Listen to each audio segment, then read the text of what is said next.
Bazen teknoloji bize geçmişte yalnızca hayal edebileceğimiz sorular sordurur. Çocuğunuzu seçmek ister miydiniz? Karşıma çıkan bir tweetle bu sorunun peşine düştüm. Genetik bilimindeki gelişmeler yalnızca tıp alanını değil, toplumu, etiği ve geleceğe dair fikirlerimizi de yeniden şekillendiriyor. Gelin birlikte sınırların nerede başladığını, sorumluluğun kimde bittiğini keşfedelim. Bu dışarıdan müdahale bir kere başladı mı nerelere gidecek? Ben de kaslısını isterim, ben de uzun boylusunu isterim, ben de süper zekasını isterim. Bir embriyo tek hücreden bebek doğana kadar onun aslında yuvası ana rahmidir. Test tüpü değildir. So it's actually very, in a way, unfair. It's like a genetic lottery. And what we're doing is we're giving patients more information into each of their embryos.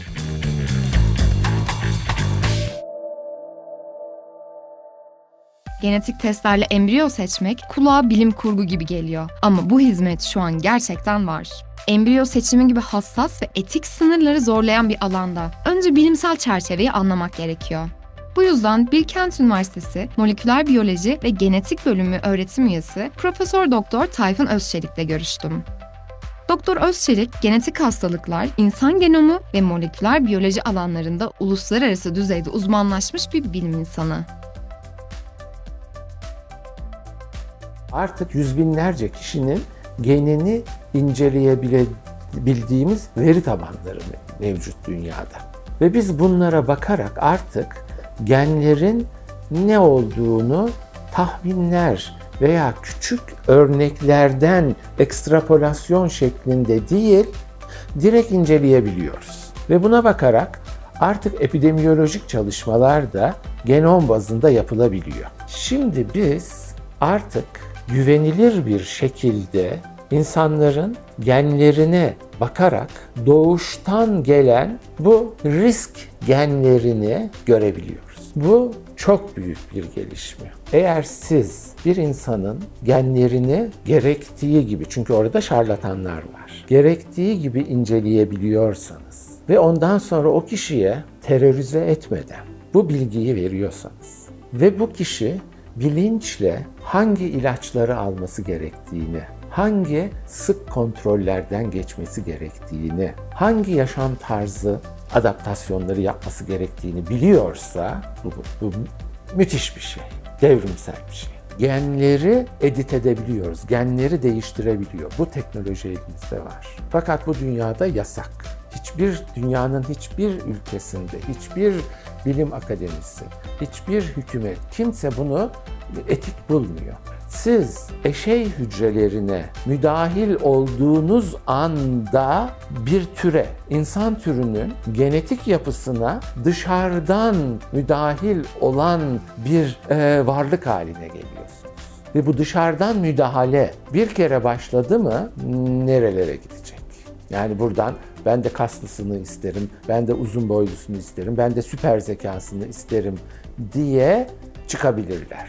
Şimdi burada aslında bunun cezası da içinde saklı. Şu anda insanlık genlerin vücut içinde ne yaptıkları hakkında bilgi sahibi ama pek çok şeyi de bilmiyor.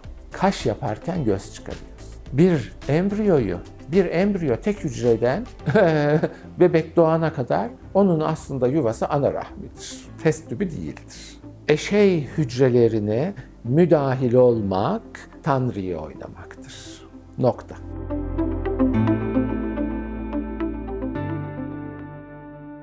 Benim tüylerimi diken diken ettiniz siz, genetik optimizasyon gibi bir şeyi kullanarak. Çok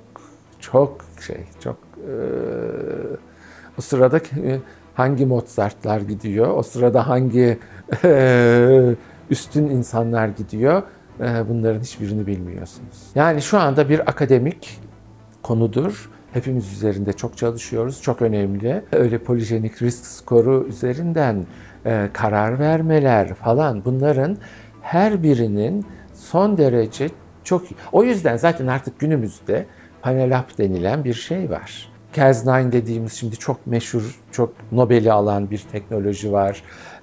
Bunlarla o insanın somatik hücrelerini düzeltmeye çalışıyorsunuz. Hastalığın olduğu hücreleri düzeltmeye çalışıyorsunuz. Bunlar da devrimsel nitelikte. Direct to consumer genetic testing dedikleri, yani direkt olarak hastaya şirketin ulaştığı gen testini yapmayla arada bir doktorun olduğu gen testini yapma konusu var.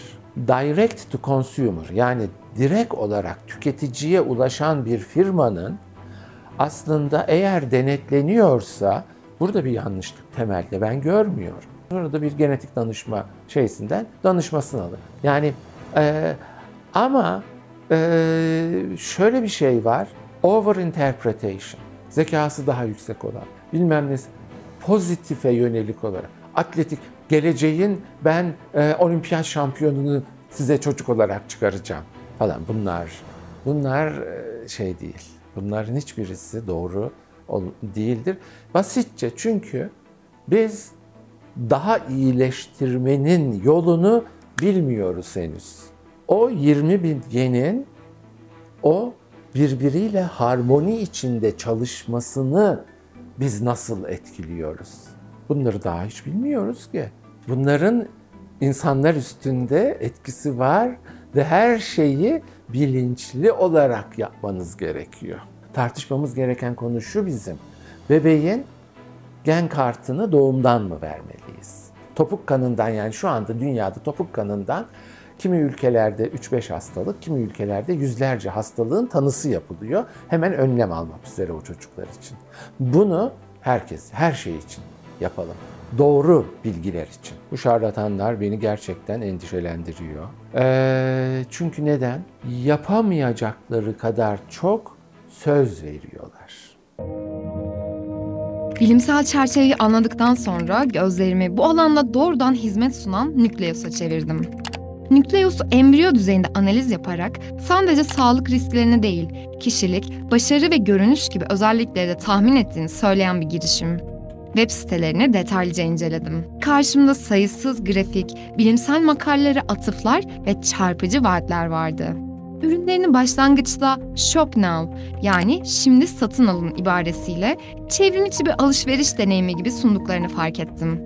Nitekim bu ifadeyi yakın zamanda siteden kaldırmış olmaları da dikkat çekici. Tüm bunları mutlaka onlardan dinlemeliydim. Genetik veriler bir çocuğun karakterini ne kadar belirleyebilir? Gelecekteki çocuğumuzu seçebilmek eşitsizliği pekiştirir mi? Ve en önemlisi, bu kadar bilgiye sahip olmak bizi gerçekten daha iyi kararlar almaya mı yönlendirir? You are giving the best life for your kids, but practically you choose the best embryo among them, right? Right, the customers who've used Nucleus Embryo, they all have different values. And those different values will not just shape how they end up raising their kids, as everyone knows, but also how they would pick their embryo. Today, in IVF, what happens is you actually pick one of those embryos to implant randomly. So it's actually very, in a way, unfair. It's like a genetic lottery. And what we're doing is we're giving patients more information into each of their embryos so they can decide to pick one embryo over the other based off what's important to them. It is the case that different parents will prioritize different things that they care about, usually based off family history and disease, and then they'll pick their embryo accordingly. Debilitating a neurodegenerative disease that will basically, be so hurtful and so emotional for the family. Suddenly now at the very beginning, before any other preventative and invasive measures is needed, you can help reduce the disease risk. I definitely agree with you when it comes to disease, but you also give some scores about intelligence and give some hints about the embryo's possible personality too. I want to say a couple things here, which is like, first and foremost is that, like, one thing on the last question you asked I think is important to mention is that people always have the right not to use this technology. And if they don't want to see a specific trait or disease, by the way, they have the right not to see it. So as a company, we never tell people what they should or shouldn't do. It's entirely up to the patient to, one, use the tech or not if they don't want to. And two, if they do choose to use the technology, they can actually pick which diseases and traits they want to see or don't want to see.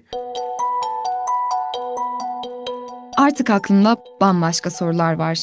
Şirket özellikle kişisel özellikleri ve zeka gibi hassas alanlarda etik sorumluluğu büyük ölçüde kullanıcının omzuna bırakıyor gibi görünüyor.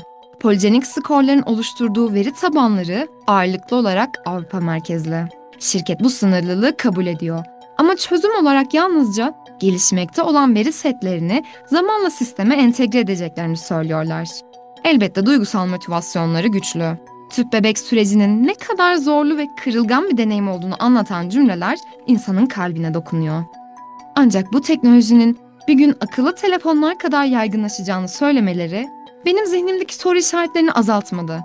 Aksine çoğalttı. Çünkü bugün dünyanın birçok yerinde akıllı telefona bile erişemeyen hayatlar var. Böyle bir eşitsizlikte genetik düzeyde avantajlı bireylerin seçimi daha da derinleşen bir adaletsizlik yaratmaz mı? Bilim insanlarının bir kısmı polijenik skorların geçerliliğini sorguluyor. Genetik optimizasyon gibi kavramların herkes için aynı anlamı taşımadığını ifade ediyorlar. Üstelik dünya hala savaşla, açlıkla, soykırımla, toplumsal eşitsizlikle boğuşuyor. Tayfun Hoca'nın çekimlerimiz sırasında söylediği gibi bir bıçakla yemek de yapılabilir, cinayet de işlenebilir. Asıl mesele bıçağın kendisi değil, onu kimin kullandığıdır. O halde tekrar sorayım. Çocuğunuzu seçmek ister miydiniz?